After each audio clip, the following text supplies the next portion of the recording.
коллегабыз Исхак Абсаматович суранды эле. Өзүңүздөр билесиздер, Исхак Абсаматович оор операциядан өтүп, андан кийин ушул Турцияда бүгүнкү күнү дарыланып атат. Андан кийин ошол операция кылган врачка ушул жогорку кеңештин атынан ыраазычылык билдирип бир грамота деп суранды эле. Тиешелүү документтер бардыгы бар, ошону күн тартибине киргизгенге мен сунуш кылам. Каршы эмессиздерби? Анда мен айткан алымча кошумчалар менен толугу менен бүгүнкү күн тартибинде ошо коем. Улан Болотбекович. Рахмат. Улан Бердиевич, өткөндө айттык эле, саламатсыздар, урматтуу депутаттар, урматтуу чакырылгандар. Урматтуу депутаттар, өткөндө айттык эле, Минфин боюнча биз келгенден баштап 7-чакырыштан баштап канча кредит алдык эле, ошонун кагаз түрүндө андан кийин келип өздөрү отчет берсин деп. Ошо маселе эмне болду? Ал маселе боюнча аппарат. Саламатсыздар, урматтуу депутаттар, Минфинге кат жазылып, биз маалыматты алып, ар бир депутатка тааныштырга жөнөткөнбүз.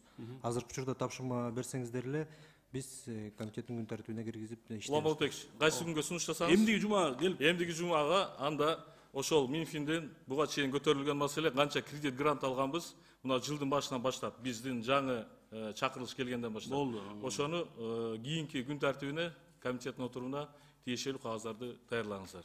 Башка сунуштар жокпу? Министр өзү келсин анан. Буга чейин урматтуу депутаттар, урматтуу өкмөттүн өкүлү, кабинеттин өкүлү, ошону өзүңүздөргө жазып алсаңыздар. Министр өзү келип тиешелүү маалыматтарды берсин. Эгерде келбесе тиешелүү чечимдерди кабыл алабыз. Рахмат. Анда күн тартибин добушка коем. Макул деген депутаттар добуш берип койсоңуздар. Макул, баары макул, каршы жок.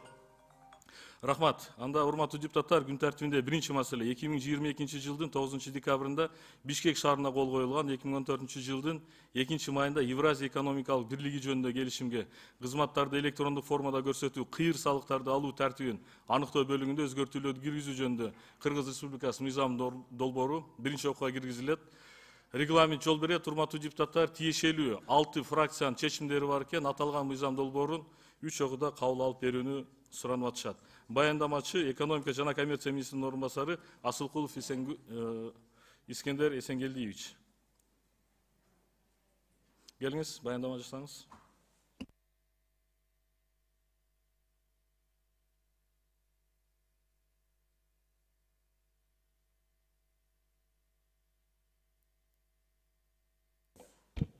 Саламатсыздарбы, урматтуу Улан Бердиевич, урматтуу депутаттар. Сиздердин карооңуздарга 2014 жылдын 29 майындагы Евразиялык экономикалык бирлиги жөнүндө келишимге өзгөртүүлөрдү киргизүү тууралуу протоколдун ратификация жөнүндө Кыргыз Республикасы мыйзам долбоору сунушталат. Бул мыйзам негизги максаты протоколдун күчүнө киришүү үчүн мамлекеттик ичиндеги жол жоболорду өткөрүү зарылчылыгы бар. Аталган протокол 2022 жылдын 9 декабрында Бишкек шаарында кол коюлган жана электрондук формадагы кызматтарды көрсөтүүдө кыйыр салыктарды төлөө механизмдерин бекитүүгө багытталган. Анда кайсы мамлекеттик кызмат көрсөтүлсө, место поставки деп коет, ошол кошумча нар салыгын төлөнүшүн белгилейт. Салык төлөөчүлөрдү керектүү өлкөсүндө интернет аркылуу жөнөкөйлөштүрүлгөн тартипте ошол шарттуу түрдө каттоону камтыйт. Азыркы учурда иштеп жаткан кыйыр салыктардын төлөнүшүн көзөмөлдөө механизми жөнүндө протоколдун айрым жоболоруна техникалык жактан оңдоо каралган. Ошондой эле Евразиялык экономикалык комиссиясынын кеңеши тарабынан ЕЭПке мүчө болгон мамлекеттердин түзгөн электрондук формадагы кызмат көрсөтүүлөрүнүн тизмесин бекитүүсү белгиленген. Ушул мезгилге чейин ар бир мамлекет ички салык мыйзамдарына ылайык электрондук кызмат көрсөтүүлөрдү өз алдынча башкарып келген.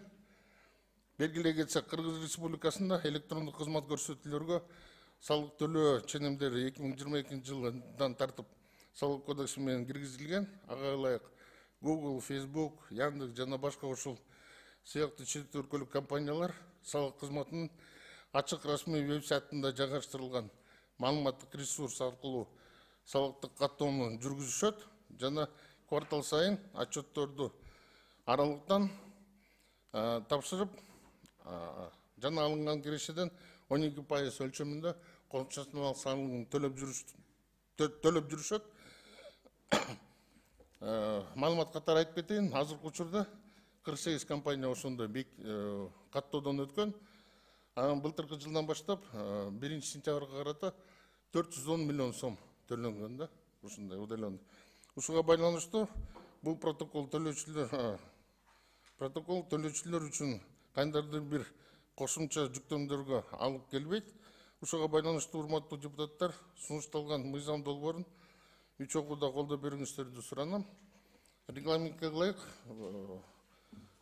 6 фракциялардын тийишелүү чечимдери берилген. Көңүл бургансыздар үчүн чоң рахмат. Ушу колдоо бериңиздерди суранам. Рахмат. Урматтуу депутаттар, суроолор барбы? Бул жерде суроолор жок болсо анда Искендер Эсенгелдиевич, кошумча биздин бюджетке ушул аталган салыктан канча акча каражатын сиздер күтүп атасыздар? Биз ошо 2 жылдын ортосунда эле 410 миллион сом алдык кошумча. Мындан ары дагы бирдей тартипте болсо алынышы күтүлөт. Анткени буга чейин айрым электрондук кызмат көрсөтүүлөрдөн же бизге да төлөбөйт, же өзүнүн мамлекетине төлөбөйт, же болбосо эки мамлекетте кош төлөп жүргөндө азыркы маалда эми бирдей тартипте болот. Эгерде кайсы өлкөдөн кызмат көрсөтсө, ошол өлкөгө электрондук түрдө кызмат көрсөтсө, ошол өлкөгө кошумча салык төлөнөт. Рахмат. Чыңгыз Азаматович. Рахмат, урматтуу баяндоочу. Азыр өзүңүз баяндамаңызда айтып кетиңиз. Былтырдан баштап ушул санариптик версияны киргизип коюп, 410 миллион сомго чейин салыктар келиптү деп. Ратификацияга алып келинген келишим эмнеге керек экен? Эгер ушундай электрондук версияны былтырдан баштап келишим жок эле, силер практикага киргизип койдуңар. Жок, биз Кыргызстан мыйзамдын ченем негизинде салык кодексине киргизилген. Ал эми ЕЭПтин алкагында 5 мамлекет бирдей тартипте көзөмөл жүргүзүү, бирдей тартипте ошону салыгын бири-биринин ортосунда ушундай электрондук түрдө кызмат жүргүзүлүп атканда бирдей тартипте салык алынсын деген. Ушул келишимдин алкагында башка мамлекеттердин ишкерлер бул системага Кыргызстандын системасына киреби? Ооба. Кирет. Учурдачы канча? Ал учурда 12% эле ала берет сөз үстүндө. Канча пайыз? Белгиленген 12% кошумчадан алып. Жок, башка мамлекеттердин ишканалары ушул система аркылуу канча акчаны түбөттү?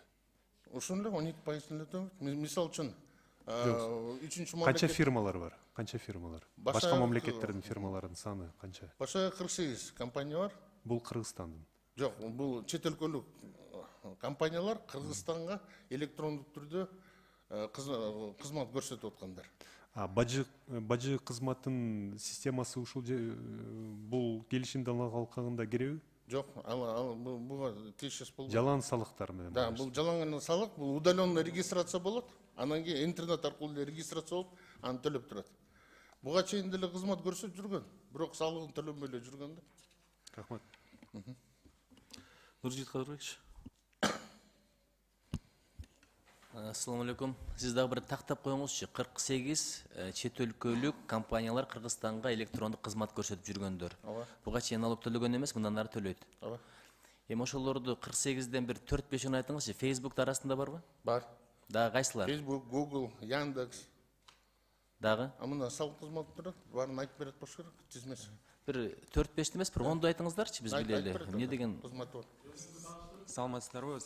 Салык кызматынын төрагасынын орун басары Адилет Губанаев. Айтып кетсек, Искендер Эсенгелдиевич айткан 48 компаниялардын бири болуп, айтып кеткендей эле Мета компаниясы, Instagram, мисалы Apple дагы төлөйт, Bloomberg, Adobe, бул бүт жана электрондук системалар сатылып жаткан биздин мисалы iPhone'нун ичинде покупка кылсаңыз, ошол Apple сизге саткан программанын салыгын бизге төлөп атат да азыркы убакытта. Spotify, музыка тараткан социалдык тармактар, Xolo, эң билиниктүү болгондордон Amazon. түшүнүктүү кызмат көрсөтүү деген кызмат көрсөтүү да. Мисалы эми караңыздар, Google чындап эле кызмат көрсөтүп атат. Азыр канча адамдар ал жактан мисалы информация алышат, Википедия аркылуу жана башкалар.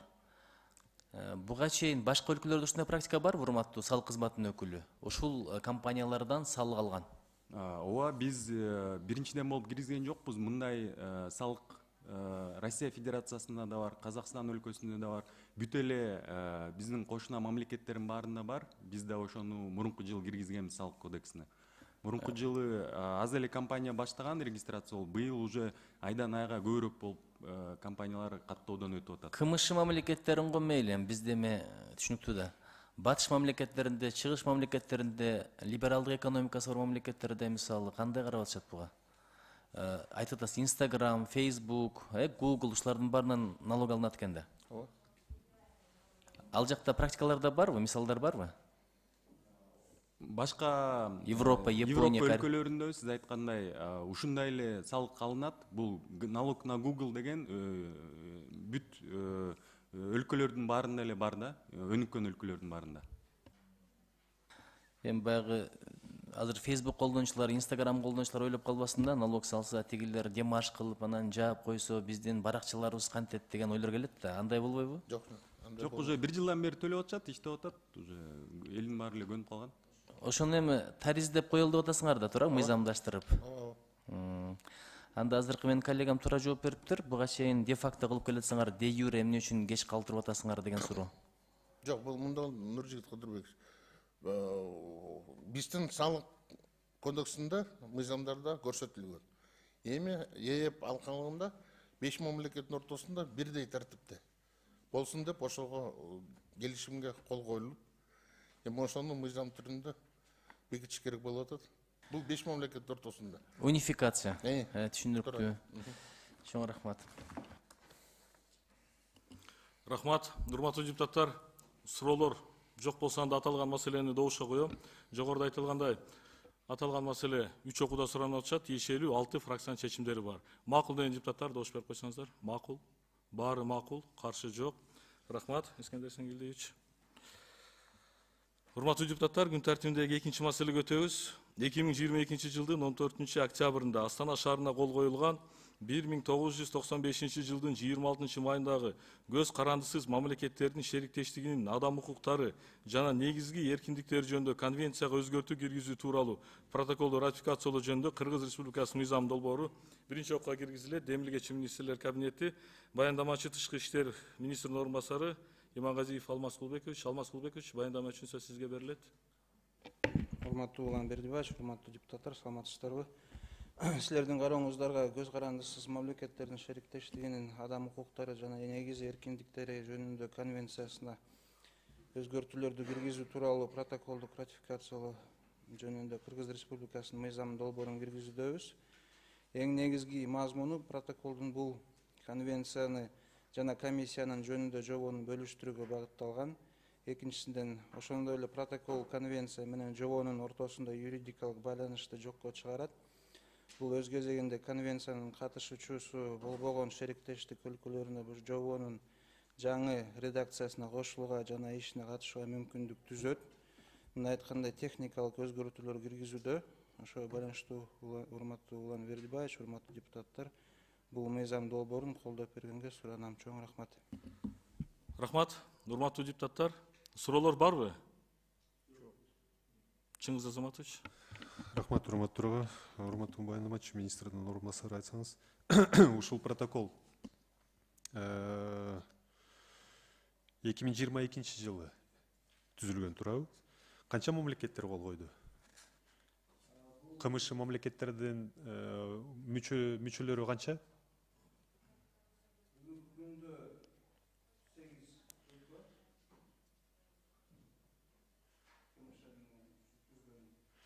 Канча мамлекет кол койду?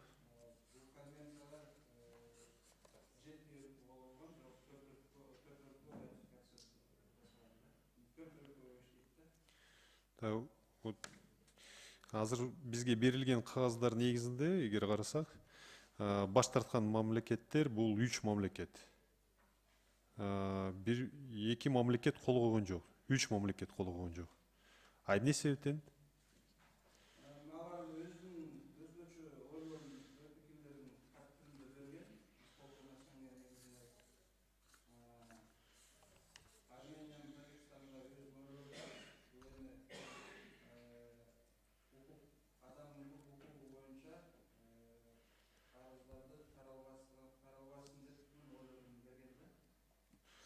Ошол комиссия эмнеге түзүлөт? Өзүнчө жол жобосу бекитиш керек. Өзүнүн жол жобосу бекитилген ошол жылы 22-жылы 14 октябрда. Биринчи жыйыны 29 ноябрда өтөт. Ага чейин жыйындар өткөн жок болчу. Жалпысынан мындай жалпак тилге салганда бул комиссия эмнеге түзүлдү? Эмне Бул кылат? комиссия негизи СНГнын уставында бекитилген, каралган. Эң негизгиси ошо өлкөлөрдөгү адамдардын укуктарынын маалыматтардын, докладдардын угуу боюнча эметилген да каралган. Шайлоонун алкагында бул комиссиянын мүчөлөрү катышабы? Байкоодо. Анысын айта албайт экенмин. Алар шайлоого байкоочулар өзүнчө каралат го дейм. Ошол Өзүнчө жобосу протоколду бар. бекитип койсок кандайдыр бир каражаттар жагынан кошумча нагрузка болобу же болбойбу? Каражаттар жагынан. Негизинде ар бир өлкө өзүнүн чыгымдарын төлөйт да, мындай дачы. Кошумча Кыргыз Республикасынын бюджетинен акча чыгабы же Байкоочуларга жумшалабы? Ошол комиссияга түзүлө турган. жок, ал каралбайт. Бул эми консультативный орган болуп атат да, жыйын. Анын ар бир андай мындай кандай чыгымдар болбойт да бюджеттен. Исполком СНГ биримдик төлөмдөр болот, взнос. Ошо негизинде анан иш болот жүрөт да. Рахмат. Бул боюнча түшүнүктүү эле. Мен мүмкүн болсо сиздин ишиңиз боюнча бир эки суроо бергим келип атат. Урматтуу министрдин орун басары, эсиңизде болсо керек, сиз экөөбүз чогуу тышкы иштер министрлигинде иштеп жүргөнүбүздө 2006 жыл болсо керек. Америка Кошмо Штаттарындагы элчилигибиз мурда арендада турат эле, кийин менчикке сатып алганбыз. Ошондо соц тармактарда анда жок эле, билесиздер, веб-сайттардан, маалымат караштардан аябай сөккөн дипломаттарды. Ошончо акчаны эмнеге кетирдиңер деп. Бирок бүгүн ошол чечим абдан туура болгонун көрүп атабыз. Азыр ал акчага сатмак тургай жанына арандатып койбойт болчу. Арзан келген экен. Жылдан жылга недвижимость кымбаттап атат, туурабы? Азыр биздин өзүбүздүн элчилигибиз бар, менчик, ага аренда төлөбөйбүз. Экинчиден андан бери аренда төлөй берсек, азыркы биздин элчиликтин каражатынан да ашып түшкөн, 2 эсе 3 эсе каражат кетмек. Айтайын дегеним, мен жакында ушул комитеттин мүчөсү катары Дубайдагы кен консулдуктун ишин текшерип келдим, Таиландтан келатып. Аренда алып төлөп турушат экен. Жылына бир канчадан дейт, $30,000 тегеренде акча кетет экен. Ошону сатып алса кандай болбойбу? Мүмкүнчүлүк жокпу ошого? Нуржигит Кадырбекович, туура маселе көтөрдүңүз. Бүгүнкү күндө Тышкы иштер министрлик план түзгөн, ошо сыртта мүлктү алуу боюнча. Биринчи кадамда биз жакын арада 3 элчиликке имарат алган атабыз. Ошо жыйынтыгын сизге ошо жакын арада айтабыз. Эми азыр мен сизден статистика сурабай эле коеюн, канча элчилик арендада турат, канча элчилик менчик имаратта турат деп сурабай эле коеюн.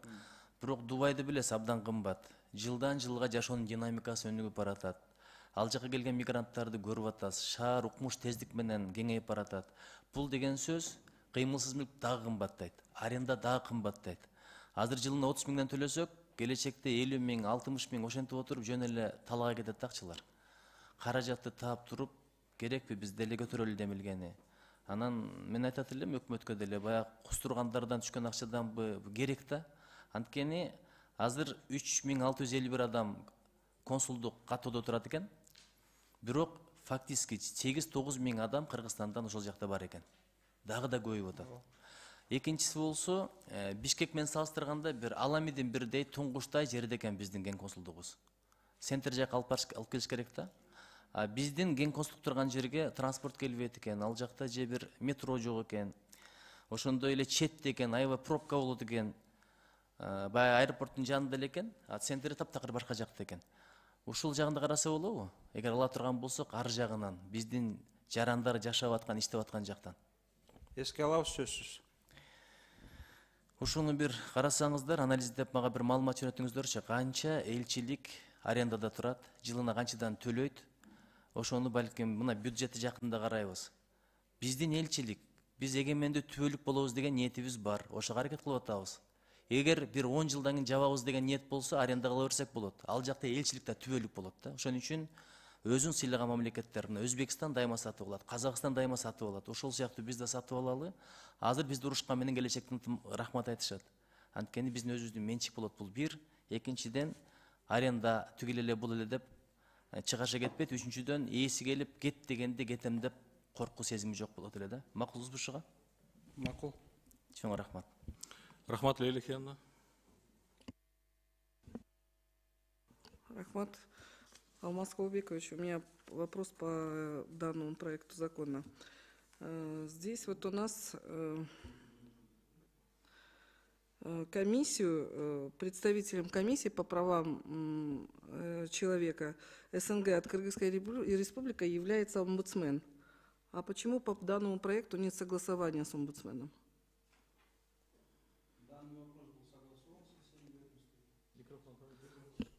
Но с омбудсменом отсутствует информация, что согласовано. Данный проект протокола был согласован со всеми заинтересованными министерствами и ведомствами.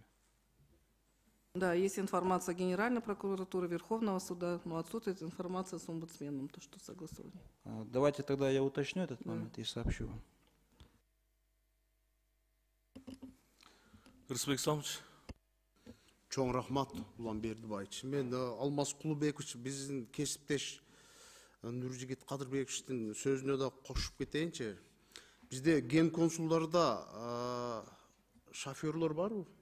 Айдоочулар. Бар. Кайсыларда бар? Дубайдыкы да барбы, например? Бүгүнкү күндө Дубайда айдоочусу жок. Себеп бир аз мурун ал арыз жазып өзүнүн ордун бошоткон да. Канча штат бар Дубайдын ген консулунда? 5 киши. 5 киши. Водительдин штатын берип чечип койбойсуздарбы? Делегаттар барып калса, ген консул өзү чыгыш керекпи? Же бир иш чаралар болуп калса, чечиш керек да мындай маселени. Министрге айтпайсызбы, мындай жүрөгүнү кенен кылып эле ошондой маселелерди чечип койсо. Бир эле Дубай эмес, башка ген консулдарда эле шоферлор жок болуп атат. Уят дем, водительди чече албаса, эмне деген министрлик? Урматтуу Рысбек Исламович, эске алабыз, сөзсүз бул маселени карайбыз. Бирок мен жогоруда айтып кеткендей, ошо айдоочу ошо арызын жазып кетип калган, ошону азыр биз караштырып, жакын арада чечкенге аракет кылабыз. Чечип бериңиздер да, уят дем, шофер жок болсо, ген консулдар өздөрү айдап жүрсө, машиналарды же бир машиналарды жалдап жүрсө, аларга биз поддержка беришибиз керек да, алар иштеп атпайбы баарычы? Туурабы? Ушу боюнча чечиңиздер маселени. Арсланбек Касымаханович, суроо берерден мурун Алмаз Кулбекович, мындай кылбайсызбы? Толук депутаттарга жогоруда Нуржигит Кадырбекович айткандай маалыматтарды берсеңиз, жалпы биздин сырткы консульство болобу, биздин элчиликтер болобу, жалпы ошолор боюнча маалыматты, кайсыл арендада отурат, кайсынысы бизде жеке менчик, анан кийин штаттык бирдиктер боюнча маалыматтарды берип койсоңуздар, ошону аппарат камсыз кылып берсеңиздер, кийинки депутаттарда маалымат болгондой болсун. Асланбек Касымаханович, кечирим сурайм. Рахмат, Улан Бердибаевич. Менде мындай суроо, жакында ошо Москвада болдук эле, анан биздин ошол водительдер ошол жерде иштеп атат. Бирок үй менен камсыз кылбаптыр да министрлик. Же компенсациясын бербейт, же үй менен камсыз кылбайт. Ал жерде кээ бир айдоочуларды эмгек келишимине кол коюлган. Ал ошо келишимде үй жай каралган эмес да, ошого байланыштуу ошондой болуп калган да. Түшүндүм, каралган эмес деп силерге берип атам, ошону чечкиле депчи. Карап көрөлүк. Рахмат. Аталган маселе боюнча суроолор берилип бүттү. Алмаз Кулбекович, бул жерде биздин депутаттардын айткан сын пикирлерин толугу менен эске алсаңыздар. Аталган мыйзам долбоору биринчи окууда макул деген депутаттар добуш берип койсоңуздар. Макул. Баары макул, каршы жок. Рахмат. Чоң рахмат. Урматтуу депутаттар, күн тартибиндеги кийинки маселеге өтөбүз. Кыргыз Республикасынын Венгриядагы элчилигин 22-жылга жана 2023-жылдын 1-жарымына карата аткарган иштери тууралуу маалымат угуу. Венгриядагы атайын жана ыйгарым укуктуу элчиси Кушубеков Талантбек Шойбековичке сөз берилет. Кана келиңиз, баяндама жасасаңыз. Андан кийин баяндаманы кыска жасасаңыз, анан кийин суроо жооп койсок.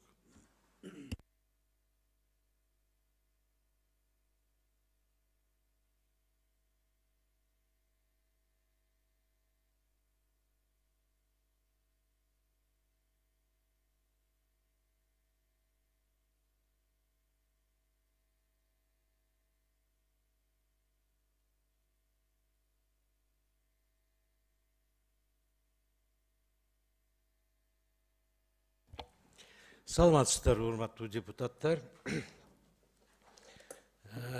Мен билгендей, мен Тышкы иштер министрликке жалпы элчиликтин отчетун жөнөттүм эле.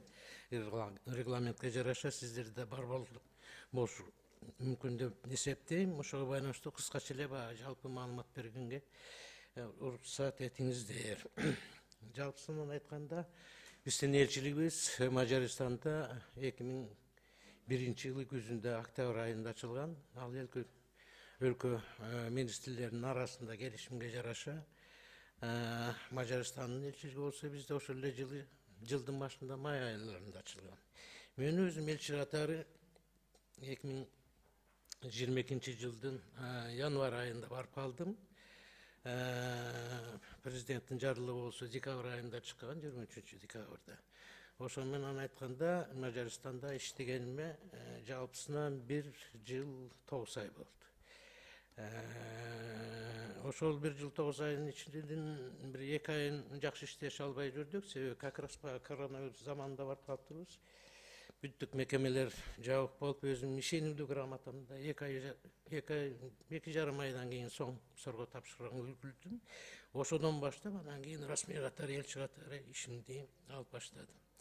Эми жалпысынан айтканда, өзүңүздөрдө кабар бардыр, Мажарстан бул Европа биримдикке мүчө өлкөлөрдүн арасында Кыргызстан менен жападан жалгыз өлкө катары бүгүн көрүп жүрөбүз. Стратегиялык мааниде карым-катнашыбыздын деңгээлин ошол деңгээлге көтөргөн.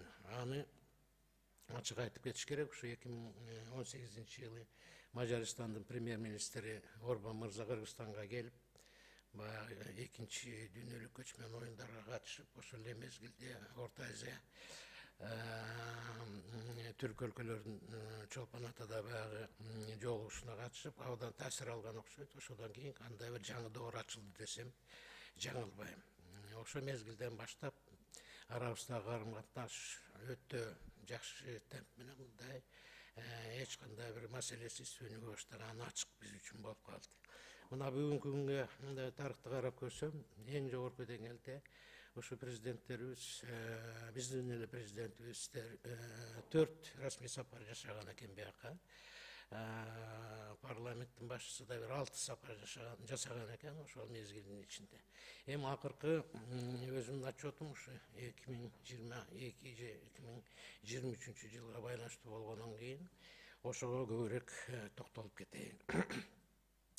2022 жылы мен барган жыл өзүнчө өзгөчө жыл болуптур, себеби эки өлкөнүн арасындагы дипломатиялык карым-катнаштын орнотулган 30 жылдык юбилейлик жыл болуп калган экен. Ошого байланыштуу бизде ишибизди ошо юбилейлик датага көп көңүл буруп, ошол юбилейлик датаны кандай бир деңгээлде, жакшы бир деңгээлде өткөзүп алалык деген аракетибизди көрдүк. Ачык айтканда, ошол эле жылы май айында Сиярта деген мырзабыз бар, ошол жерде Тышкы иштер министри өтө таасирлүү киши, ошонун Кыргызстанга расмий сапарын уюштурдук. Биздин эки өлкөнүн арасында Тышкы иштер министринин деңгээлинде жана стратегиялык кеңешме деген уюмубуз бар. Ошол кеңешме аркылуу биз жыл сайын өзүнчө өткөн жылдын итокторун карап, ошол эле мезгилде кандай кемчиликтер болду, кандай пландарыбыз бар, кандай келечектерибиз бар деген кандай бир план түзүп, ошого жараша жумушубузду алып жүрөбүз. Ошого мисал катары эле мен айтат элем, ошол 22 жылы биз эки министрликтин ортосунда жана дорожный карта деген план түзгөнбүз. 22-25 жылга чейин өзүбүздүн баягы жасай турган жумуштарыбызды астыбызга коюп алганбыз, ошого жараша жумушубузду алып барып атабыз. Анда мен жанагыдай айтып кеткендей, бул юбилейлик жыл болгондон кийин жалаң эле саясий доор эмес, ушу башка тарапка да көбүрөөк көңүл буралык деп Кыргызстанды таанытуу катарында тарыхта биринчи жолу биз август айында Будапештте Кыргызстандын маданият күндөрүн өткөздүк. Биздин министрибиз баш болгон, маданият министрибиз баш болгон чоң делегация келип, 30-га жакын киши Будапешт шаарында гала концерт өткөзүп, ошол жерде министрлик, культура министрлиги менен, Тышкы иштер министрлиги менен, вице-спикер менен, башка чоң кызматкерлер менен жолугушуп, ушундай даназалап, жакшы бир деңгээлде маданият күндөрүн өткөзүп алдык. Бир нерсени айткым келет, эң таң калыштуу мен үчүн болду. Ошол эле Казакстан элчилиги 93-жылы ачылган экен. Мындайын айтканда 30 жылдан көп иштешип атып, алар ушу маданият күндөрүн почему-то өткөзүпөптүр. Аны мага тиги Түрксойдун немеси айтып кетти, директору. Ушундай болду, ушундай кызык болду деп. Анан ошол эле мезгилде биздин сүрөтчүлөрүбүз, жана Азиз Сулайманов, Мырзакулов деген ушундай атактуу сүрөтчүлөрүбүздүн да көргөзмөлөрү уюшулду. Жаш өтө белгилүү болуп аткан Тамила деген карындашыбыз бар экен, скульптор. Анын да жана миниатюрный скульптор деген ушундай көргөзмөсү бар экен. Аны да биз Будапештке алып келип, аны да өткөзгөнгө жетиштик. Мындайын айтканча, ошол жылы Кыргызстанды кандай бир жаңы жагынан көрсөтүп, көп өкүлчүлүктөргө тааныткан мындай бир топ иштерди жасадык. Анан өзүңүздөр билесиздер, бул маданий тармагыбыз жалаң эле ушу маданият менен алек болгон жок. Бул билим тармагыбыз абдан жакшы деңгээлде. Азыр Мажарстан жалпы дүйнөнү карап көрсөк, өзү чакан эле өлкө болсо да, бир 19,5-10 миллионго жакын калкы бар. Ошого карабастан Кыргызстанга 200ге жакын жыл сайын Хунгарикум стипендия деген программасы бар. Ошонун алкагында биздин студенттерибизди окууга кабыл алат. Алардын шарты өтө жакшы. Мен айтып кетет элем, башка өлкөлөрдү алганда ушу Гил деген 1,5 миллиарддык, Кытай 30га жакын ошондой стипендия берет. Стипендиясы менен бар студенттер бир ай жашап кеткенге жете турган көлөмдө. Ошол эле кичинекей Мажарстан 200ге жакын стипендия берип атат. Бүттүк социалдык тармактан камсыздоосу бар. Ошол эле студент катары дагы бир топ жергиликтүү студенттерден кем эмес өлкөталары бар. Транспорт, медицина дегендей. Мындайын айтканда бул өтө жакшы биздин жарандар үчүн мүмкүнчүлүк ачылып атат, жана мүмкүнчүлүгү бар ушу Батыш Европада жакшы билимге ээ болгонго. Анан эми барганда эле менин түшүнүгүмдө ушу эң бир аз начарыраак, мындай начар деп деле айтпайм, жаңыдан өнүгө турган, бир аз артта турган тармагыбыз бул ушу соода экономика тармагы көрүндү. Маалыматтарга жараша карап көрсөм, ушу 2015-жылдан баштап 2021-жылга чейин биздин экспортубуз Мажарстанга $200 миң ашпаптыр да. Мындайын айтканда бир жакшы эле бир бизнесмен бир жапа жалгыз эле контракт болуш керек деп өзүмүз ойлоп койдум. Анан эми бул тармакты өнүктүрбөсөк болбойт, тем более жанагыдай стратегиялык өнүктүш деңгээлге чыгып аткандан кийин деп өзгөчө маанилүү жанагы Венгрия Кыргызстан өнүктүрүү инвестициялар фондуна көңүл бурдук. Ошонун ишин бир аз жылдырган үчүн бир топ аракеттерди көрдүк. Мен ошол директорду, ошол мезгилдеги директорубузду Будапештке чакырып, ошол жерден ошо экономикага байланыштуу, финансыга байланыштуу мекелердин жетекчилери менен тааныштырып, жолугуштуруп, кандай биздин приоритеттүү секторлорубуз бар, бул фонд өзүнүн жумушун кандай кылган жатат, кайсы шарттар менен иштеткен жатат деген өзүнчө бир бизнес форум өткөздүк. Ошого байланыштуу мен ойлойт элем, ишибиз бир аз жыла баштады. Мажар тарабынан да кызыккан баягы предпринимательдер, иш адамдары келип, элчиликке келип, биз жумушубузду алып барсак болот эле деген үмүттөрүн айтып жүрүштү. Демек биз түшүндүк, ушу жалаң эле кагаз түрүндө эмес, ушу бетме бет жолуктуруп, бири-бирилер менен сүйлөштүрсөк, ошол жол эң мындайынан эффективдүү деп ойго келгенден кийин өзүңүздөр билгендей бир 2-3 бизнес форум өткөздүк. Анан тармакка бөлдүк. Жалпы өткөзүп бербей, ар бир тармакты айтпай, энергетика секторунун өзүнчө, туризм секторунун өзүнчө, ВКС катары өткөздүк, мисалы туризм секторун. Ошол эле энергетика жөнүндө өзүнчө бир бизнес форум өткөздүк. Анан өзүңүздөр билесиз, былтыр ноябрь айында бу жерде Бишкекте чоң аграрный сектор жөнүндө ошондо бир форум өткөздүк. Ошол негизи результатын берди. Мен айтып кетет элем, акыркы маалыматтарды карап көрсөм, биздин жанагы экспортубуз 200 миңден былтыр 1 миллионго чыгыптыр. Быйыл эле биринчи кварталдын маалыматына жараша 1 миллиондон дагы $1,600,000 чейин чыгыптыр. Мындайын айтканча, биздин экспортубуз 1 жылдын ичинде эле 5 эсе көбөйүптүр. Тенденция абдан жакшы, бирок мен айтат элем, ачык айтышым керек, бул баягы неиспользованный резерв. Дайыма эле ошондой темп менен кете бербейт, себеби аны кармаш үчүн биздин ички өндүрүшүбүз да өсүш керек, продукциянын номенклатурасы көбөйүш керек. Бул эми баягы келечектеги оюбуз да. Мындан айтканда бул тарапта жакшы. Буюрса эң жакшы нерсеси бурун эми баягы Мажарстан бир аз өнүккөн өлкө катары алардын экспорту бизге басымдык кылганда жыл сайын кетет бир 7-8 миллион долларга чейин экспорт жасачы, биздики 200 миңден ашпачы. Быйыл жанагы былтыркы результат менен карап көрсөм, алардын экспорту 6,5 миллионго түшүптүр, а биздин экспортубуз 1 миллионго чыгыптыр. Ошо менен мындан айтканда биздин соода карым катнашыбыз эки тараптуу болуп калды да. Биз жалаң эле сатып албай, биз да өзүбүздүн аз бөгөттүрбү, азык тулук болобу, башка продукцияларыбыз болобу, ошону чыгара баштадык. Эми сөзсүз түрдө аяка чыгарыш өтө жеңил эмес. Европа стандарттары өтө күчтүү экен, анан бирок аракет кылып атабыз. Жанагы ВСП плюс деген колубузга берилген жеңилчиликти кандай бир деңгээлде пайдаланып, ошол аркылуу биз көлөмүбүздү чоңойтуп атканыбыз ошол себептен болуш керек деп ойлойт элем. Анан эми өзүңүздөр билгендей, бул баягы 22-жылды жалпысынан кичинекей болсо да мен өздөп кеттим. 23-жылда өзүңүздөр билгендей өтө биз үчүн мындай көп жумуш аракет кылган жылдардын бири болуп бара жатат. Эми бүт элек го. Жылдын башында эле биздин президентибиз расмий сапарын жасады. Февраль айында мурунтан бери жанагы дорожный картага жараша пландап жүргөн. Бул биздин президентибиздин жалпы батыш өлкөлөргө жасаган биринчи сапары. Сапар абдан жемиштүү болду. Президенттин жалаң эле саясий доордо эмес, ошол эле президент менен жолугушуу, премьер-министр менен жолугушуу.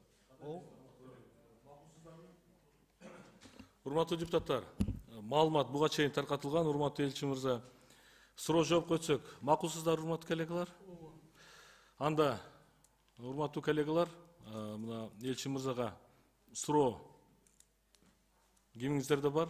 Мына кенен 2023-жылдын жарым жылдыгында болуп аткан иш аракеттер, 22-жылдагы болуп аткан иш аракеттер тууралуу кенен маалымат берди. Буга чейин да сиздерге материалдарга таркатылып берилген. Урматтуу депутаттар, суроолор барбы? Калоо тилектер болсо, калоо тилектерди. Нуржигит Кадырбекович. Чоң рахмат. Канча штат бар элчиликте?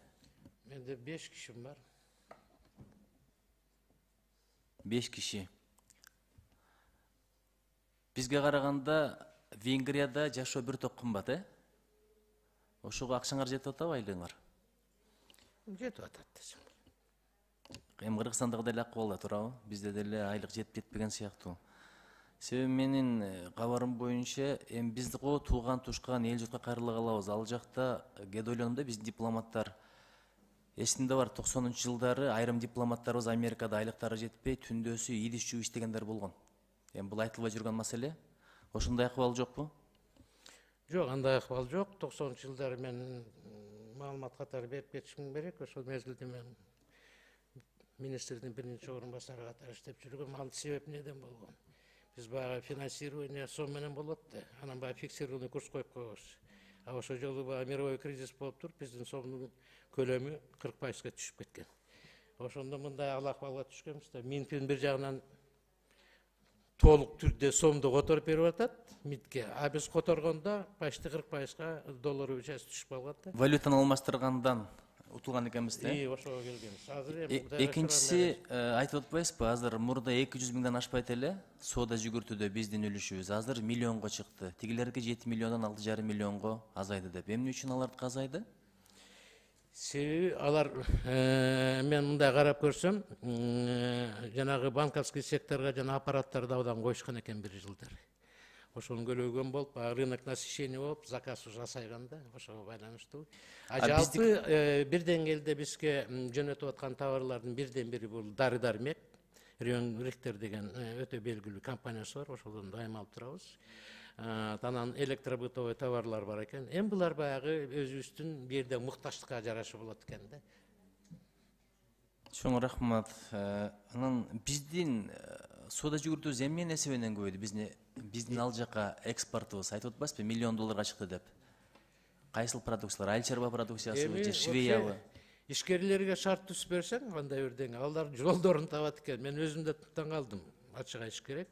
Номенклатурасын карап көрсөм, ушу авиакеросинге чейин сатып турбуз. Авиакеросинге чейин? Көмүр сатып турбуз. Эт сатыптырбыз, жемиш пемиштерди сатып аттырбыз. Ошо менен жана миллионго чыгыптырбыз. Мен суранат элем, ушул багытта жакшыраак иштесеңиз, анткени бизден өндүрүлгөн продукция бизде калып кетсе, эми рыногубуз кичинекей билесиз. Мүмкүн болсо дүйнөгө чыкса жакшы болот эле да. Анан дагы бир маселе, өткөндө биздин Кыргызстандын каратечилери Венгрияга барды. 13 медаль алып келди. Кабар ала алдыңызбы? Барып куттуктап же бир кызматкерлериңиз, анткени мекендештерге колдоо көрсөтүү бул дипломаттардын, элчиликтердин биринчи милдеттеринен болуп саналат. Эми биз жарандарга өтө жакшы көңүл бурганга аракет кылып атабыз. Мен ачык айтып кетейин, азыр мына биз былтыр уруксат алдык эле, жанагы жеңил жол менен виза алып, трудовой миграцияны уюштурганга. Сентябрда уруксат алганбыз, ушу ноябрдан баштап биздин жарандарыбыз келе баштады. Мына азыркы күндө 1500ден ашып кетти. 1500ден ашып кетти саны. Жылдын аягына чейин уруксат алгандын саны бир 2000 бар, ошого барып калат деп мен ойлоп атам. Түшүндүм. Бул бир, алар баягы бизде күнүмдүк болуп жүргөн спортсмен го, алар келип кетип атат да. Бизде уже 1,5 миңге жакын жараныбыз бар. Андан тышкары 400ге жакын студенттерибиз бар. Мен мисалы баргандан кийин эле элчи катары өзүмө ушундай чечим алдым. Жыл сайын март айында Ноорус майрамын элчиликке чакырып студенттерди бирге бир майрамдап өздөрүн бири-бири менен тааныштырып, себеби ар кандай шаарда окушат да. Ошол жерде баягы студенттик курбуңарды бир өткөзгүлө, бири-бириңерди таанышкыла, ушундай бирге болгула, жакшы болгула деп жыл сайын өзүмө ушундай бир традиция киргизип алдым. Мына быйыл экинчи жолу Ноорузду өткөздүм. Жарандардын арасында болсо мен элчинин кубогун уюштурдум футбол боюнча, мини футбол боюнча. Мына быйыл да экинчи турнир өттү, мына сентябрдын 14-үндө өткөздүк буюрса. Мындан айтканда ушундай бир иш жумуштарды дайыма аткарып атабыз. Анан кийин жана сиз айтып аткан маалыматтар сөзсүз түрдө бизге келип түшүп калса, биздин кызматкерлер сөзсүз катышат. Ошол эле жанагы чемпионат болгондо Түшүндүм. Мен сизге бир эле суроо бердим эле. Спортсмендер барды, билесиз эми мектеп окуучулары барды, студенттер барды. Ошол жакта ак жол той болду, 13 медаль алып келдик. Ошонун 5 алтын медаль. Мен азыр айтып коеюнчу, Батырбеков Максат, Моңолдоров Абдилхан, Байышев Элмырза, Койчубеков Самуил, Бешеналиева Азалия, Байышев Элмырза, Абдугуламов Эмран, Жолчиев Айдар, Акбаралиев Фарук, Абсатаров Абдыбек, Дөлөтбаев Самарбек деген балдар кыздарыбыз Дьор шаарында тарыхта биринчи жолу ушунчалык көп медалдар менен келип отурат. Ошондойдо бир мүмкүн болсо кабар алып, көңүлүн көтөрүп койсоңуздар, бул такыр башкача болот да. Ошол нерсени айтып коеюн дедим. Эми ал күндөр кабар алган жоксуздар, мен түшүнөм. Бирок Алмаз мырза, сиздерге чоң рахмат. Бул жакта визаны даярдаганда чоң жардам бердиңиздер. Ошондой эле бир топ адамдар жардам берди. Мисалы, ошол эле Бактияржанов Абдыманап деген, ошондой эле Нурсултан деген ишкер, биздин депутатыбыз Бакыт Сыдыков жардам берди. Рахматулла Мадазимов деген ишкерлер жардам берди. Ушундай эле дипломаттар сиздер дагы тосуп алып, узатып койсоңуздар, же болбосо бир кабар алып койсоңуздар, өзгөчө бир моралдык дагы дем болот да. Ошону айткым келип атат. Ийгилик сиздерге. Кудай колдосун. Рахмат. Лилия Хиановна. Чингиз Азаматович, Лилия Хиановна вам уступает. Спасибо. У меня вопрос по поводу авиасообщения. Планировалось сообщение, это впервые у Кыргызстана с Европой будет прямое авиасообщение. Вы можете сказать, какие сейчас проблемы, потому что дело не двигается? Вопрос решен. Даже то, что будет лоукостер летать, это ладно, но вот вопрос в чем сейчас загвоздки? Элементарно. Просто воздушное пространство закрыто, небо над Украиной и Россией. Все остальные вопросы решены полностью, в том числе включая технические и финансовые аспекты с аэропортом Манас. В качестве доказательства я могу сказать о том, что Визир сейчас летает по маршруту Абу-Даби-Бишкек. То есть это вот после нас они начали. Альтернатива с Грузией, через Грузию. Через Грузию. Дело в том, что мы на этот счет говорили. Мы пытались попробовать через Кутаиси организовать дополнительная посадка и далее. Но дело в том, что эта компания является лоукостером и частной компанией. Для них приоритет экономический аспект. В случае южного трафика, если они летают, они вынуждены использовать 2 экипажа. А это намного завышает их экономические показатели, и они на это не хотят идти. Спасибо. Рахмат, урматтуу төраган. негизи суроолорум жок. Мажарстан менен эки тараптуу кызматташтыгыбыздын даримити өтө күчтүү деп эсептейм. Ушул мамлекеттин жетекчилигине ыраазычылык билдирип кетким келет. Өзгөчө Орбан мырзага жана тышкы иштер соода министри Сиярто мырзага, себеби бул эки жетекчиликте турган тышкы саясат менен алектенген кишилердин бири. Алар Кыргызстанга өтө чоң көңүл буруп атат. 2018 жылдан баштап алардын аракетти биз көрүп турабыз. 2018 жылы көп тараптуу форматынын алкагында, Тюркпанын алкагында бизге Орбан мырза келди. Ошол маалда мүчөлүгү боюнча маселе пайда болду. Тюркпа СТГ алар мүчө катары киришти. Ошондон бери кызматташтыгыбыз өтө тыгыз, өтө жемиштүү, үзүрлүү жүргүзүлүүдө. Менимче 2020 жылы Мажарстандын Кыргызстандагы элчилиги пайда болду. Ошол эле маалда Кыргыз-Венгр эки тараптуу фонд пайда болду. Бирок ошол маалда сүйлөшүүлөрдү жүргүзүп атканда Сиярто мырза жана Орбан мырза бизге Кыргыз тарабынан башында $50 миллион фондко бөлүп беребиз деп убада беришкен. Ушундай эле келишимде чагылдырылды. Ошондон бери бүгүнкү күнгө чейин маалыматым боюнча €18 миллион эле келип түштү фондко. Урматтуу элчи мырза, бул жагынан менимче биз көбүрөөк аракет жасашыбыз керек. Мен түшүнүп атам, фонддун ишмердүүлүгүнө кандайдыр бир маселелер бар эле. Азыр жаңы жетекчилик келди, өтө тажрыйбалуу менимче. Алар жылдырууга аракет кылышат. Бирок ийлүүгө чейин менимче биз жакын арада жеткиришибиз керек ошол бюджет. Андан кийин еще дагы кошумча сөз болду. €50 миллион тышкары ушул эле мамлекет эгер жакшы жемиштүү ишмердүүлүгү болсо биз кошумча бөлүп беребиз деп сөз болду. Вышеград тобунун мүчөлөрү дагы кошумча ушул фондко кириши мүмкүн деп сөз болгон. Бул сизге маалымат катары. Менимче ушул фонддун дариметти биз толук кандуу колдонушубуз керек. Бул экономикабызга түздөн түз оң таасир эте турган маселе. Мындан тышкары Мажарстандын тышкы иштер министри бизди 2021 жылы аябай жакшы колдоду. ЕС, Европа биримдиги жана Борбор Азиянын өлкөлөрүнүн ортосунда биринчи тарыхта болгон эмес иш чараны өткөрдүк. Бул экономика форум. Ал өзү баш болуп, делегациянын баш болуп, бизге келип, ушул форумдун алкагында катышып, көп ар кандай сүйлөшүүлөр болду. Ушул сүйлөшүүлөрдү аягына чейин бүтүрүп салсак, менимче Кыргызстандын экономикасына чоң кошкон салым болот. Лоукостер боюнча азыр Лейла Хиян айтты. Бул сүйлөшүүлөр бир нече жылдан бери жүргүзүлүүдө.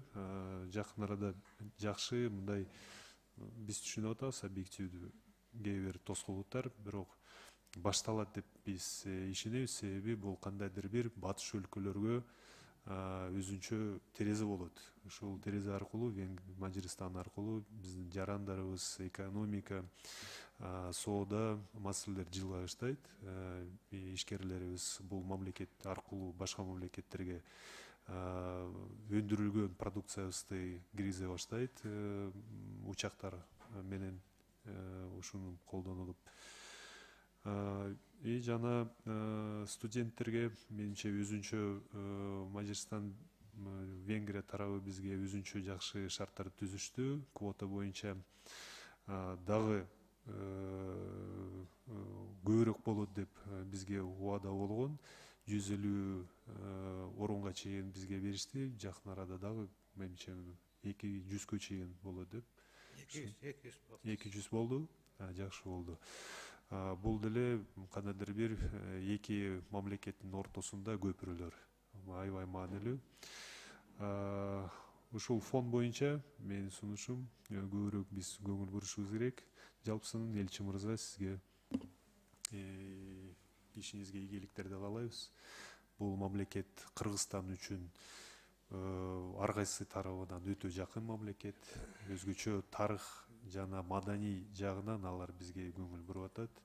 бул жагынан менимче чогуу биз изилдөөлөрдү жүргүзсөк болот бул мамлекет менен. Рахмат. Рахмат, Арысланович. Бирөөлөр мырзакына. Рахмат. Талантбек Чойбекович, азыр эле сиздин жогоруда да айтып өттүңүз, маалыматтарыңызды бул жактан таанышып олтуруп, бизде чындыгында жакшы эки тараптуу өлкө жетекчилеринин ортосунда бир канча жолку жогорку деңгээлдеги визиттер алмашылыптыр. Алсак мына 2023 жылы февраль-август айларындагы президентибиз Садыр Нуркожоевичтин болгон иш сапарлары бул өзүнчө жакшы көрсөткүч да. Өзгөчө эң башкысы мына венгер өнөктөштөрүбүздүн биз менен мамилени мындан ары да өнүктүрүүгө ачык экендиги өзгөчө кубандырып турат да. Мен мына маалыматыңызды окуп олтуруп бир мындай суроо пайда болду да. Мына биздин Кыргыз Республикасынын президентинин Венгрияга 4 расмий жана 1 жумушчу сапары болуптур. Алардын ичинен биринчи сапар, анан экинчи сапары 2011 жылы экинчи визити болсо, андан кийинки 3-чү визит бул 2020 жылы болуптур да. Ушул арадагы 10 жылдай аралыкта биздин Кыргызстан менен Венгер мамлекетинин ортосунда эч кандай бир жогорку деңгээлдеги визиттер болбоптур. Анан кийин уже кийинчерээк анан мындай замат деле секирек, катуу секирик пайда болгондо бул эмне себептен деп ойлойсуз? Мен айтат элем, негизи бул маселеде ушу эки өлкөнүн борборлорунда элчиликтердин ачылышы деп эсептейм да. Себеби мына биз элчилик катары ачылгандан кийин түздөн түз байланышка жол ачылды. Мен ачык эле айтып кетем, азыр эмдегеле деле элчилик өзүнүн планына киргизип атат. Ошол Орбан мырза же Новак мырза айымды биз Кыргызстанга алып келгенге, расмий сапар менен алып келгенге ушундай бир өзүбүзгө ушундай бир план коюп атабыз, буйруса ишке ашат деген ниеттебиз. Анан эми мен жанагыдай айтып кеткендей, ар кандай себептер болот. Азыркы мына деңгээлде өзүңүз айтып кеттиңиз, жарым жылда 2 жолу визит болду. Анан эми менин максатым элчи катары ушундой бир пландуу бир жолго салсамбы дегендей. 10 жылда мына 2011 жылдан 2020 ар бир жыл сайын жылга кандай бир деңгээлде бизде алмашуу, обменный визиттер болуп, мындайын айтканда бир деңгээлде кетсе экен дегендей, скачкообразно эмес. Менин максатым ошол үчүн айтып атам, эмдегеле алар тарап же премьер-министр, же президенти бизге келсе экен деген ойдомун. Анан кийин көрө жатарбыз, дагы башка ойлор бар, эми азыр алдын ала айтып берген туура эмес деп эсептейм. Анын үстүнө бир топ иш өткөрүш керек. Анан бул дагы мындай нерсе, мен бир нерсени айтып кетет элем, эми ачык эле айтып берейин, алар да силерде эсте калсын. Биздин Кыргызстанда баягы орусча айтканда завышенное ожидание бар да бир аз. Сайыл болсо баягы кыргызчылыкка салып, биз баягы бул биздин туугандар тигиндей мындай деп сүйлөй беребиз. Мен барып жашап көрөт, тияк биякты карап жүрөм да, ал анча чындыкка дал келбейт. Ачык айтканда, алардын элинин санын бир 10-15% ата тегин билген адамдар. Эми булар илимпоздор, китеп окугандар, улуу окуу жайларды өткөндөр, кызыккандар. Башка эл 1000 жылдар өтпөдү, алар баягы көчүп баргандан кийин теңирчиликтен кетишип, алар христиан динин алышкан. Немистер менен өтө тыгыз көп жылдары жашаган Австро-Венгрия империясында алардын көп үрп адаттарын алышкан. Мен кээ биринде күлүп коем, булар деле немистер болуп калыптыр деп. Анан кийин азыркы жакшы болгон карым катнабыз эмнеге байланыштуу? Ошол 10-15%га азыркы бийликте жүргөн саясаттар кирип калганы. Ошол эле Мажарстанда азыр башка оппозициялык партиялар, алар да парламенттик өлкөдө өзүңүздөр билгендей, алар бизге мындай көз караш менен карашпайт. Алар эгерде бийликке жетип калса эле, алар батышка бурулуп кете турганга даяр. Ошон үчүн мен айтып да жүрөм, өзүмө да ошондой кылып атам. Бизде бир 7-8 жылыбыз бар. Себеби менин прогнозум боюнча ошо 7-8 жылда бул бийликте турат. Ошого ушундай анализ мен ушундай жыйынтык алып келип атат да. Демек ушу астыңкы 7-8-10 жылдын ичинде биз карым катнашыбызды өтө тыгыз кылышыбыз керек. Эл билүү менен байланышып калса, аны үзүп кетиш кайта кыйыныраак болуп калат. Инерция менен делегеттер беребиз. Быйылкы муун кийинки балдарын айтат ушундай. Анан кийин жана сиз туура айтып кеттиңиз, бу жерде авиакаттам боюнча мен өтө жогору маани белем, аны президенттер да айтып кетти. Эгерде авиакаттамыбыз ачып калса, бири-бирибизге эл каттай баштайт. Эл каттай баштайт. Анан экинчи дагы бир маселебиз бар, жерде окуп жүргөн 400 жакын студенттерибиз бар. Аларда кийин кандай бир деңгээлде эки өлкөнүн, эки элдин арасында байланыш түшүп калышат деген ойдомун. Эми ачык айтканда кээ бир кыздар турмушка чыга баштады. Ал турмуштагы болгон нерсе. Бул деле мындан айтканда Кудай сөйкүтө баштаптырбыз да. Ушуну мен ойлойм, бир 7-8 жылында бир деңгээлге жеткизип алсак, какой-то бир гарантия болуп калат деген ойда. Саясаттага келген адамдарга жалаң көз каранды болбойт. Рахмат. Виза алуу маселеси боюнча дагы ушу виза алууну дагы жеңилдетүүнүн көбүрөөк иш алып барсаңыздар дейт элем да. Себеби расмий документтери бар биздин жарандардагы, ошондой эле чакыруулары барлары дагы ушу виза ала албай жүргөн учурлар бар. Бу жерде мен ачык эле бир нерсени айтып коеюн, келечекте да аны эске алып жүргүңүздөрдү суранам да. Мажарстан бизге азыр виза бере баштады, бул шенгенский виза берет. Демек булар ар бир биздин жаранга берген визаны 8 өлкө менен барып туруп, мындан айтканда согласование кылат. Эгерде ошо 8 өлкөнүн бирөөсү эле жок деп койсо, болду, виза берилбей калат биздин жаранга. Мындан айтканда алар жалаң өзүнүн шарты менен гана бере албайт, алар жана Шенген зонанын шарты менен бере алат. Эгерде Мажарстан Шенген зонасына кирбесе, анда биз алар менен ачыктан ачык сүйлөшсөк болот эле, жеңил вариант менен. Бирок анда биздин жарандар Мажарстанга гана келип, Мажарстандан гана кетмекке мажбур болмок. Азыр Шенген визаны алгандан кийин Мажарстан аркылуу башка Шенген зонага чейин биз кетип атпайбыз. Ошону да эске алышыбыз керек. Рахмат, ийгилик. Рахмат, Улан Бердибаевич. Эми жакшы баяндама бердиңиз. Биздин кесиптештер да биз айта турган сөздөрдү айтты, сунуштар да беришти. Сен барганыңызга 1 жыл 9 ай болуп, жаңы эле ачылды дейм, 1 жыл 9 ай болду. Эми келечеги жемиштүү болсун, туризм багытына да көбүрөөк көңүл буруп, биздин керемет Ысык көлгө, башка биздин кооз жайларга келе турган кылып иштесеңиздер, бир топ биздин мамлекетке туристтер келип, бюджетибизге акча түшөт да. Ишиңиздерге ийгилик каалайбыз. Рахмат, анда суроо жооптор бүттү, урматтуу коллегалар. Комитеттин чечими колуңуздарда бар. Ошого кошумча бул жерде биздин коллегалар айткан суроо жоопторго кошумча айтып өтсөм, бул жерде азыр эле Рыспек Исламович туризмди өнүктүрүү боюнча ошол чечимге кошсок, андан сырткары авиа каттам боюнча ишмердүүлүгүңүздөрдү күчөтүү, ошондой эле студенттер боюнча айтылып өттү, ошол квота студенттердин көбөйтүү боюнча, ошондой эле өзүңүздөр билесиздер, Кыргыз-Венгер фонду бар, ошонун ишмердүүлүгүн күчөтүү, ошондой эле соода экономикалык, ошондой эле виза алуу боюнча маселелер айтылды, калуу тилектер. Ошонун баардыгын биздин комитеттин чечимине кошсок. Макулсуздар, урматтуу депутаттар? Анда, урматтуу элчи мырза, сиздин маалыматыңыз эске алынсын. Айтылган чечимди добушка коем. Макул деген депутаттар добуш берип койсоңуздар. Макул, баары макул. Ишиңиздерге ийгилик каалайбыз. Рахмат. Рахмат. Урматтуу депутаттар, анда күн тартибиндеги кийинки маселеге өтөбүз. 4-чү маселе Кыргыз Республикасынын Жогорку Кеңешинин депутаттарынын жана аппаратынын кызматкерлерин кызматтык иш сапарлар жөнүндө жобону бекитүү тууралуу Кыргыз Республикасынын Жогорку Кеңешинин токтом долбоору маалыматты Жогорку Кеңештин аппарат жетекчиси берет. Бул жерде кыска айтсаңыз, себеби дегенде бул жерде эми буга чейин өзүңүздөр билесиздер, бизде регламентте жободо Жогорку Кеңештин өзүнүн иш башкармалыгы болгон. Азыр биздин иш башкармалык жок. Президенттин иш башкармалыгы толук кандуу бизди тейлеп атпайбы? Ошого ошону жободо ошону иретке келтирүү боюнча. Туурабы? Туура. Ошол боюнча маалымат суроо жооп барбы? Ошо суроолор барбы? Лейлек Янна. Анда маалымат беребиз же суроо? Кыска маалымат берип кыска. Саламатсыздар, урматтуу депутаттар. Улан Бердибаевич азыр туура белгилеп кетти, кандай багытта иштелип чыкканын. Бул токтом долбоору менен жобо бекитилип атат. Эң негизгиси ошол иш башкармалык бириккендигине байланыштуу. Андан сырткары бир нече тактоочу, техникалык тактоочу маселелер камтылды.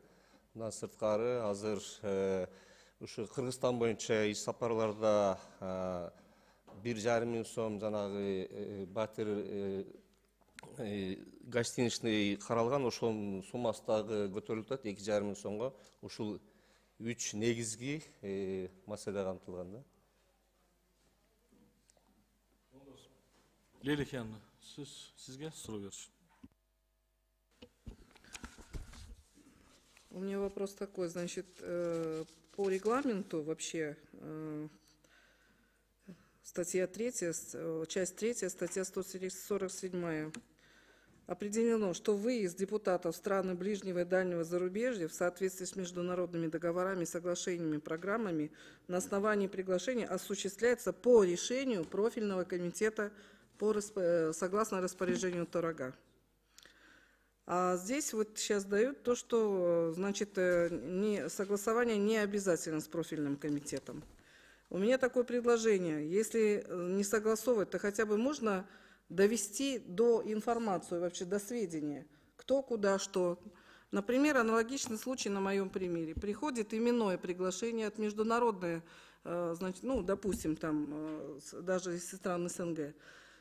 А депутат, на имя кого, на чье имя отправил, он даже об этом не знает. Если возможность откомандировать финансово, это уже другой вопрос. А довести до сведения депутата, это вопрос другой. Хотя бы, чтобы была информация, что и, во-первых, с такими предложениями должна быть всегда обратная связь. То есть даже если мы не имеем возможности поехать, мы должны обязательно ответить. Спасибо. Это будет учтено, я думаю, в этом вопрос не будет.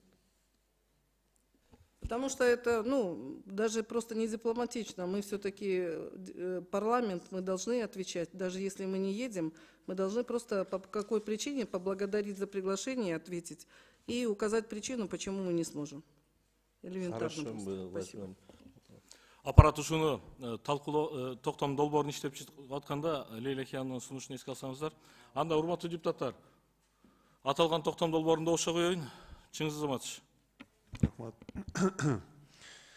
Жободо пункт 2,1 депутаттын бардык чымдарды чакырган тараптын акы төлөө менен жеке чакыруу боюнча иш сапарына баруусу жогорку кеңештин. Ошон толук биякта эме абзац менен окубайм.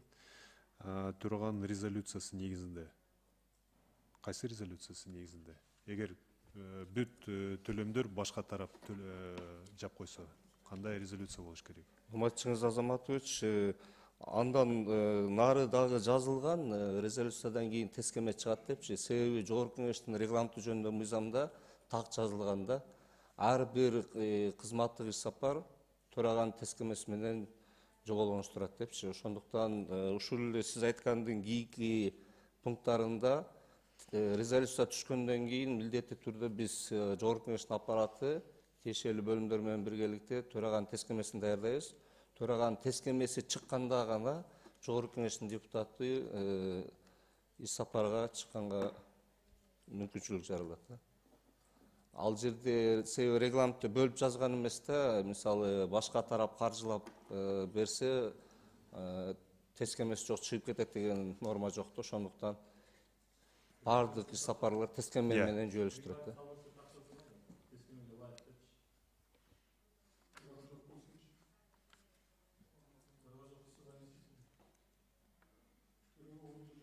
Орун басарлар бар. Ушуну автомат түрдө жазса эме кылса болбойбу? Мисалы расмий делегациянын курамына кирбесе, төрага өзү ушул делегациянын курамын аныктайт. Соңку иш сапарлар ушундай болду. Бирок депутат чакыруусу негизинде барса, бүт төлөмдөр жогорку кеңеш төлөбөсө, тиги тарап кабыл ала турган тарап баарын төлөсө, эмнеге ал резолюцияны күтүш керек төрагадан? Азыр дагы бир ирет кайталап кетейин, себеби регламентте ошондой жазылып калган, тескеме чыгыш керек депчи. Ал жерде регламентте бөлүнгөн эмес да, чакырган тарап төлөп берсе, тескеме чыкпасын деген жери жок да, ошондуктан бардык иш сапарларга тескеме чыгыш керек. Ким тараптан каржыланбасын, ал бардык иш сапарларга тескеме чыгыш керек да. Макул, түшүнүктүү. Урматтуу депутаттар, башка суроолор жок. Аталган токтом долбоорун, аталган сунуштарды эске алуу менен Макул деген депутаттар добуш берип койсоңуздар. Макул. Баары макул. Рахмат. Урматтуу депутаттар, күн тартибиндеги акыркы маселе, бул жерде ар кандай маселелер. Буга чейин мен айтып өттүм элем, Исаак Абсаматовичтин ушул дарыланган дабагерине ушул жогорку кеңештин атынан сыйлык берүү жөнүндө, ошондой эле командировка жөнүндө, ошондой эле биздин достук топ өзгөрүү боюнча бизге Иран достук тобунун башына Култаева Гүлшаркан оконуна баратат. Андан кийин командировочналар боюнча, андан кийин мына өзүңүздөр билесиздер, Чыңгыз Айтматов атындагы сыйлыкка Ахматалиев Абдуллажан Амантуровичти көрсөткөнбүз, ошондагы бекитип коюшубуз керек сунуштап. Ушунун баардыгын урматтуу депутаттар астыңызда да бар. Андан сырткары мына Белоруссияга дагы мына биринчи форматта 1-6, 1+6 болуп келсе, азыр 1+7 кошумча болуп келиптир. Шабазов урматтуу коллегабыз да кирип атат. Ошону дагы эске алып бекитип койсок. Макулсуздарбы? Урматтуу депутаттар, суроолор жокпу? Анда урматтуу депутаттар, жогоруда айтылган маселенин баардыгын добушка коем. Макул деген депутаттар добуш берип койсоңуздар. Макул, баары макул, каршы жок. Урматтуу коллегалар, кийинки отурумга чекти сак саламатта болуңуздар. Баарыңыздарга чоң